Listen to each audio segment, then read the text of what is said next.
एक थी चीनू गिलहरी। वह खूब गोल मटोल और सीधी साधी थी। उसे बहुत भूख लगती थी, इसलिए वह हरदम खाने की खोज में रहती थी। एक खरगोश उसका मित्र था। खरगोश का नाम चीकू था। वह बहुत होशियार था। दोनों मिलकर खेलते, खाते और मौज मनाते थे। एक दिन चीनू खाने की खोज में निकली। वह शाम तक घर नहीं लौटी। चीकू बहुत घबरा गया। वह उसे ढूंढने निकला। उसने दूर दूर तक देखा, पर चीनू नहीं मिली। लौटते समय अचानक चीकू की नजर गमले के पास पड़ी एक रोएदार चीज पर गई। देखा तो वह चीनू थी। वह एक कटीली झाड़ी के पास बेहोश पड़ी थी। चीकू ने पानी के छींटे डालकर चीनू को हिलाया। उसने धीरे से आंखें खोली। चीकू ने चीनू का हाथ पकड़कर पूछा, क्या हुआ चीनू रानी? चीनू ने बताया, एक लड़के ने गुलेल से गोली छोड़ी। वह मेरे सिर पर लगी और मैं बेहोश हो गई। धीरे धीरे चलकर दोनों अपने घर पहुँचे। चीकू द्वारा चीनू के घाव की देखभाल करने पर वह कुछ दिनों में ठीक हो गई। अब चीकू और चीनू हमेशा साथ साथ खाने की खोज में जाते हैं। सुखीराम नाम का एक किसान था। एक दिन वह दुखी मन से जंगल के रास्ते शहर की ओर जा रहा था।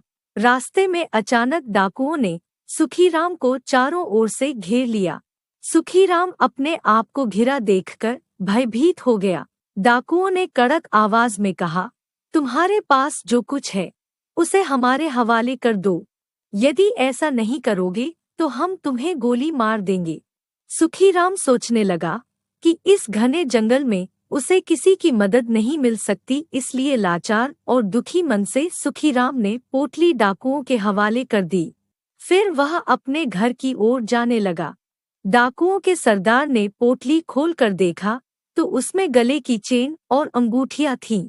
डाकुओं के सरदार ने कड़क आवाज में कहा, रुको। सुखीराम भय से कांपने लगा। वह वहीं रुक गया। डाकुओं के सरदार ने उसे अपने पास बुलाया और पूछा, तुम वापस घर क्यों जा रहे हो? तुम तो शहर जा रहे थे। बताओ, इस पोटली को लेकर तुम कहाँ जा रहे थे? सुखीराम की आंखें भर आईं। उसने नम्रतापूर्वक कहा, जो कुछ मेरे पास था वह तो आपने ले लिया। अब शहर जाकर मैं क्या करूँगा? सुखीराम ने आगे कहा, यह गहने मेरी माँ के हैं। शहर में इन्हें बेचकर जो पैसे मिलते उससे साहूकार का कर्ज चुकता हो जाता। यदि उसका कर्ज नहीं चुका पाया तो वह मेरे खेत पर कब्जा कर लेगा। फिर हमें खाने को भी नहीं मिलेगा। अब तो हमें भूखे ही मरना पड़ेगा। सुखीराम की बातें सुनकर डाकुओं के सरदार को अपना बीता हुआ समय याद आ गया। 5 वर्ष पूर्व उसे भी बुरे वक्त का सामना करना पड़ा था। उसके माँ बाप के पास कर्ज चुकाने के लिए गहने भी नहीं थे, इसलिए कर्ज के बदले घर देना पड़ा था। अपने परिवार को भूखों मरने से बचाने के लिए वह डाकू बन गया। डाकुओं के सरदार ने कुछ सोचा, फिर धनीराम से बोला, यह लो तुम्हारे जेवर, इसे बेचकर साहूकार का कर्ज चुका दो, अन्यथा तुम्हारा परिवार भी मेरे परिवार की तरह उजड़ जाएगा। डाकुओं का दल सरदार के अतीत से परिचित था। वे उसे सांत्वना देने लगे।